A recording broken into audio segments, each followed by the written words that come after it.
Le film Bungalow arrive sur les écrans le 7 avril prochain. Pour en parler, j'ai avec moi la réalisatrice et co-scénariste Laurence Côté-Collins. Bonjour. Bonjour, je suis Alors, avec Coco. oui, tout mignon. Pour ceux et celles qui n'ont pas encore vu le film, ce qui est probablement votre cas, alors il y a un chien aussi dans le film. C'est ça, mais c'est pas le mien. Non, c'est pas lui, mais il est tout aussi mignon.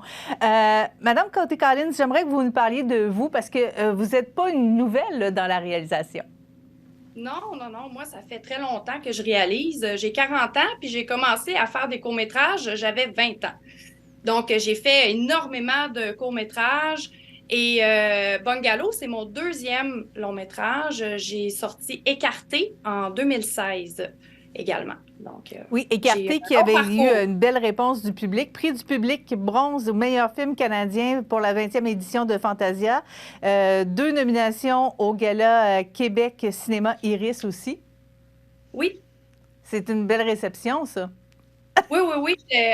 Ben, c'était quand même un film fait avec pas trop de moyens. Donc, c'est sûr que c'est pas un film qui a fait beaucoup de salles de cinéma. Puis, tu sais, la distribution, c'est le nerf de la guerre. Puis, quand on a moins d'argent pour faire un film, ça a un impact aussi sur le budget de distribution. Donc, Écarté, c'est vraiment un film qui a tourné beaucoup moins que ce que s'annonce Bungalow. Oui, parce que Bungalow, vous avez toute une distribution d'acteurs aussi, là. Oui, j'ai la chance d'avoir eu des acteurs exceptionnels qui ont embarqué dans mon délire. Franchement, là, j'en reviens pas. Les gens, ils étaient super motivés. Le monde lisait le scénario puis disait waouh, ça me tente d'embarquer. J'étais comme oh my God! Fait que j'étais très touchée, là. Franchement, j'ai été gâtée par la vie. Ben, peut-être vous pourriez nous parler des interprètes qui ont été choisis pour Bungalow. On a Sonia Cordeau qui joue Sarah. Guillaume Cyr qui joue qui joue Jonathan. On a la participation de Sylvie Léonard qui joue la mère de Sonia Cordeau. On a Geneviève Schmidt, Ève Landry. J'en ai plein d'autres, là. Alain Zouvi, Martin Larocque. On a également Anaïs Favron. J'ai même un ancien candidat d'Occupation Double, Cendric, qui avait été finaliste l'année d'Occupation Double Bali. Donc, puis là, j'ai plein d'autres acteurs, mais là, vite comme ça. Ah, j'ai Benoît Moffett aussi, puis d'autres. Oui, il y en a vraiment beaucoup et des acteurs très connus. Et c'est intéressant parce que c'est un film quand même un peu underground là, que vous avez fait. Ben, underground, moi, mon pari, tu sais, parce qu'il y a le cinéma commercial, puis il y a le cinéma d'auteur. Mais moi, je suis une personne qui réalise beaucoup de télévision. J'ai fait 6 ans d'un souper presque parfait, du Occupation Double, j'ai fait du Canal Vie, des magazines de déco, j'ai fait toutes sortes de choses. Puis, je suis une grosse consommatrice de télévision. Et je fais du cinéma d'auteur, mais mon désir, c'est de parler aux gens comme moi qui écoutent les programmes que moi j'écoute. Donc, j'ai vraiment l'impression d'avoir fait un film pour tout le monde. Fait que oui, c'est une facture particulière, puis on n'est pas habitué de voir ça. Mais en même temps, mon pari, c'était de faire un film original, mais qui s'adresse vraiment au même public qui écoute Un souper presque parfait, puis les émissions que j'aime réaliser. Bien, j'aimerais que vous me parliez de votre scénario parce que vous êtes co-scénariste d'ailleurs de Bungalow. Oui, ben, c'est l'histoire d'un couple qui s'achète la maison de leur rêve. En fait, c'est vraiment la maison qu'ils pouvaient se payer, c'est-à-dire une cochonnerie qui est toute à rénover. Et c'est une descente aux enfers. C'est vraiment un cauchemar. C'est pas des gens qui ont les moyens financiers de leurs ambitions, puis qui n'ont pas non plus les compétences nécessaires pour attaquer un aussi gros projet. Donc, c'est vraiment une spirale de mauvaises décisions qui s'enchaînent. Donc, c'est une comédie dramatique avec un peu de code de thriller, un petit peu de code de l'horreur. Il y a des moments très comiques, puis il y a des moments très dramatiques. Donc, moi, j'aime dire que je fais du cinéma fusion.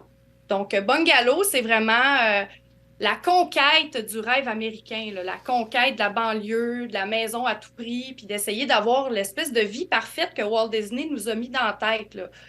Ils vécurent heureux et eurent beaucoup d'enfants, là. Tu sais, il faut que les princesses, on trouve notre prince charmant, puis bon. Moi, j'ai de la difficulté avec ça. Ça m'a beaucoup confrontée parce que moi, j'ai pas du tout atteint ça dans ma vie. Donc, j'ai eu envie de faire un film qui parlait de ça. Alors, Bungalow est disponible à compter, je vous le disais, du 7 avril. Un film co-scénarisé et réalisé par Laurence Côté-Collins qui est avec nous ce matin. Bonjour, merci énormément d'avoir été avec nous, justement. Puis, on souhaite longue vie à Bungalow. Ben, ça m'a fait plaisir. Hein, Coco? Merci.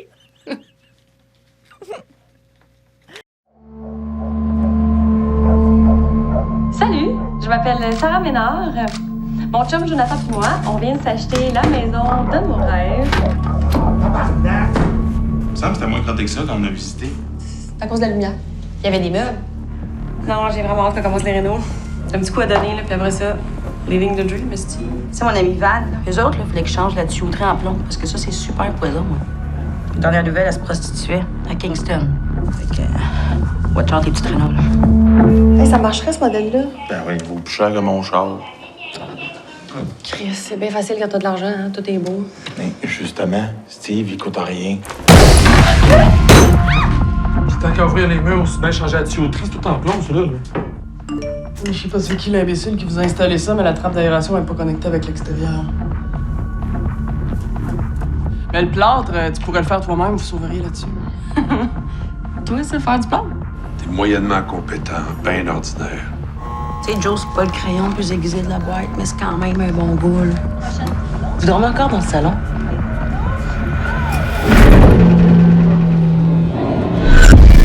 Chris, t'es même pas capable de visser une porte d'armoire dans le bon sens, sacrément! Tu joues encore avec des épées en mousse. Pas capable de devenir un homme. Depuis qu'on a décidé d'acheter cette maison-là, c'est comme si tout ce que je faisais, c'était obstinable. C'est une beauté intemporelle. Tu pourrais être sur une peinture qu'on accroche dans le musée. En tout cas, moi, je t'accrocherais sur mon mur n'importe quand. Là, tu fermes ta crise de gueule. On a 30 000 piastres de dette! C'est un tire-lait, t'as des petits mamelons. Hein? Ouais, tu dis ça dans tout le monde? C'est un système capitaliste pourri. Tout ça sur le bord de sauter. Puis le vert, c'est la couleur de la chance. Ça veut dire qu'on voit jamais le bout avec les anneaux. Vous devriez vous inscrire à Déco à gogo. Ça vous coûterait pas une scène, puis tu passerais à la TV. Si le beau Jean-François va venir driller partout dans la chambre. Sarah, tu connais notre homme à tout faire, le beau Jean-François. Ouais, je pensais qu'il était gay. Mais non, il est pas gay. Moi, je suis sûr qu'ils font non-stop. Ah, 3 enfants. Ah, ben non, il faut plus.